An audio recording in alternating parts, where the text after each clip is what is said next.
get back. We'll briefly mention this Grayson Allen story. Something wrong with that boy, man. Something is wrong with that boy. Don't go away. The Doug Stewart Show.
Look at the memories on this chick. How can I love somebody else if I can't love myself enough to know when it's time to Welcome back to the Doug Stewart Show. Woman Wednesday, January 11th, 2017. I'm a little distracted here, man. I'm looking at Griff's profile pic in the chat room on Spreaker.com. Good Lord, you got some memories on you. Shit. Hey, Griff, who was that? Is that just like, I mean, she look kind of young, though, to be honest with you. But that body ain't young. Griff, who the hell is that? Is that some type of like video vixen or something like that, man? Shouts out to my man Griff in the chat room on Spreaker.com for his profile pic. And it's very distracting to do this show sometimes on Woman Wednesday. I forgot. We need to try to make sure we can get Thorny on the show today to get her thoughts, what Thorny's thinking. One of the listeners to the show, she's been kind of ornery over the last couple of days.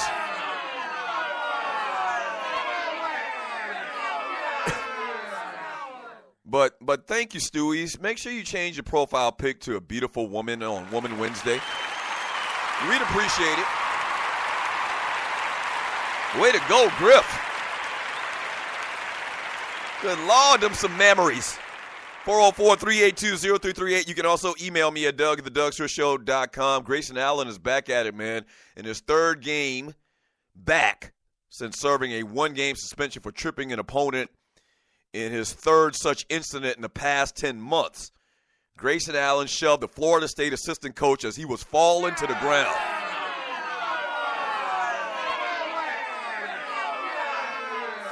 Yeah, you heard me correct. They did lose the game, actually, to Florida State, 88-72. A statement issued by the ACC stated, "There's nothing conclusive that can be determined as to whether Allen intentionally made contact with Tavia's leg, and talking about what happened a couple of games before, actually, because since he's been back from suspension, he actually, kind of lightweight tripped another player as well. Assistant coach Dennis Gates, a 6-year assistant coach on Leonard Hamilton's staff down there at Florida State, was the guy that he pushed. Now, if you saw this video, clearly there was something, off kilter about it. Like you can't definitively say, well, it was something dirty. But the motion that he took when he pushed his coach as he was going down to the ground, it was unnatural. I've never seen anybody getting pushed into the stands, like into the players or the coaches on the sideline, and forcefully, purposely, actually push a guy. And it's hard to explain if you didn't see it. So make sure you check out the video. Try to check out the video. Go online and check out the video. But, man, Grayson Allen, and you know what it kind of reminds me of when you listen to the Doug Stewart Show? It kind of reminds me of what happened like a week ago with Russell Westbrook, where it's so much in the middle, and it's so, discreet and kind of slick the way that they do it with Westbrook. I said Wilson, I'm sorry. When Russell Westbrook threw the ball at the official and it hit the official in the head, there's nothing they can really do about it because his explanation and the way that it happened and the way that it transpired was kind of questionable. And so this is kind of another thing. But the problem is that this kid has a history of doing this type of crap. He does.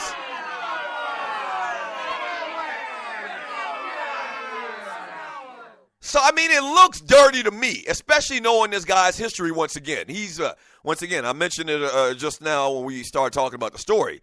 Within a 10-month span, he tripped 3 people. And he's been back for, a couple of games now, and he's back from suspension. He already tripped another guy. And, now last night, he does this. So very, very questionable. I don't know, and I've said it before, man. Like, there's got to be something loose in this guy's brain. Like, something ain't attached properly for you to do the things that this cat continues to do. And then the funny thing about it is whenever he does it, he, is so upset with himself, like he can't believe that he did it again, that he gets, real emotional. And he did this last night as well when, they started talking about it. Jeff Capel came over there to try to console him when he went into the stands, and the kid just got, real emotional again. Something wrong with that boy. Simple as that.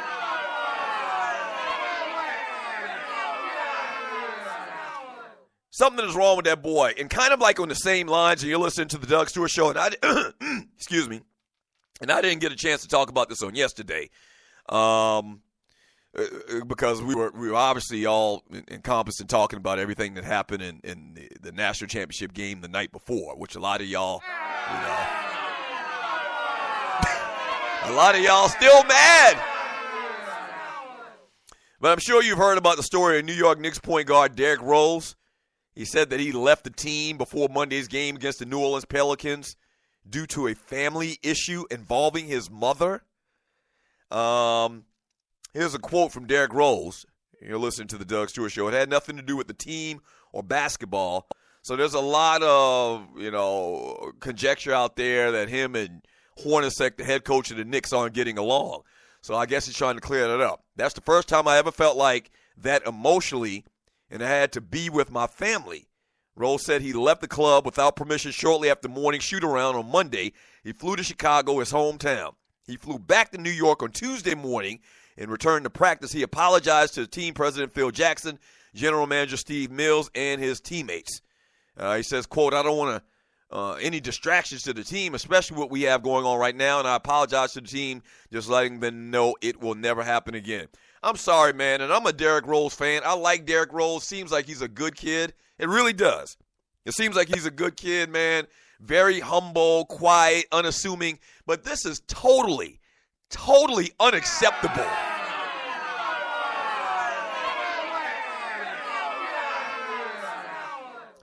And you're listening to the Doug Stewart Show. Outside of him, having some medical condition where he's not able to call his boss, his bosses.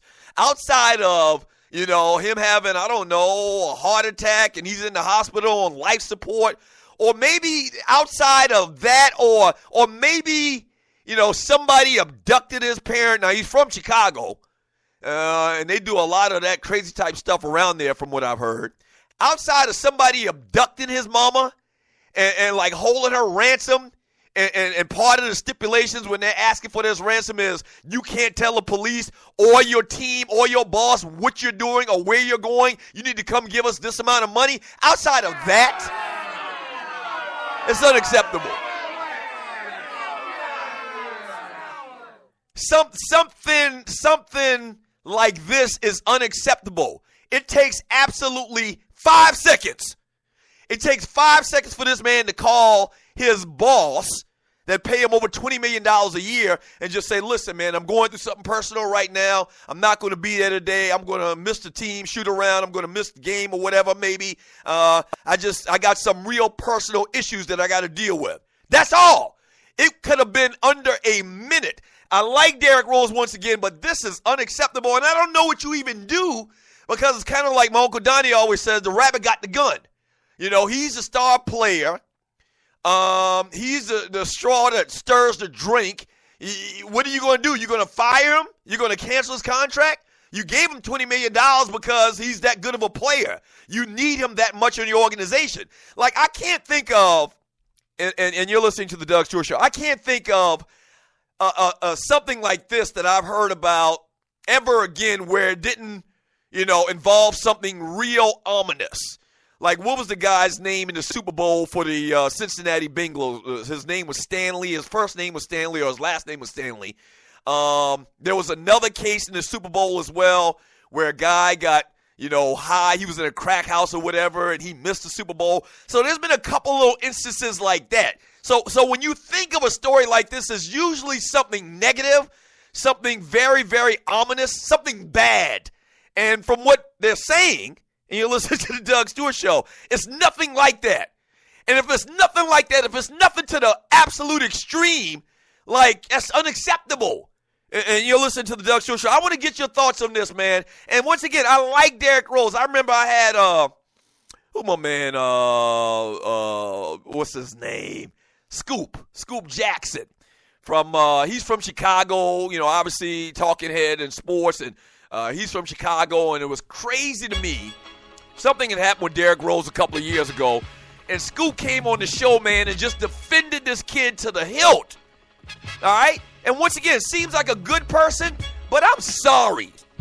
Unless it's something super, super extreme, like some of the examples I just gave you, that can't happen. That can't happen where your boss, your team, your employer that's paying you all of this money, you can't make a 30-second call to them. That's unacceptable. What are your thoughts?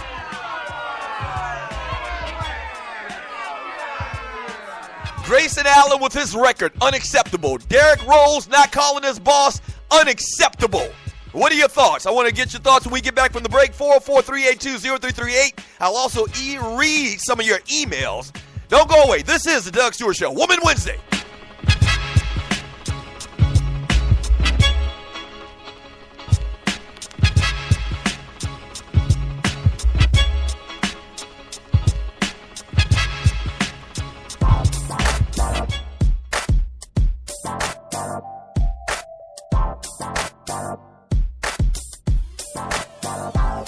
Pull up a seat and check the technique. Turn up the speakers and the tweeters. You can catch me. Overdose of Hennessy. Fine host of pedigree. Sticky green is the remedy. I lit it up. She hit it and see 10 of me. Back to the floss and dope whips. Nina Ross's chrome wheels. Where the cross and know the deal. Get you off here like Nas Esco.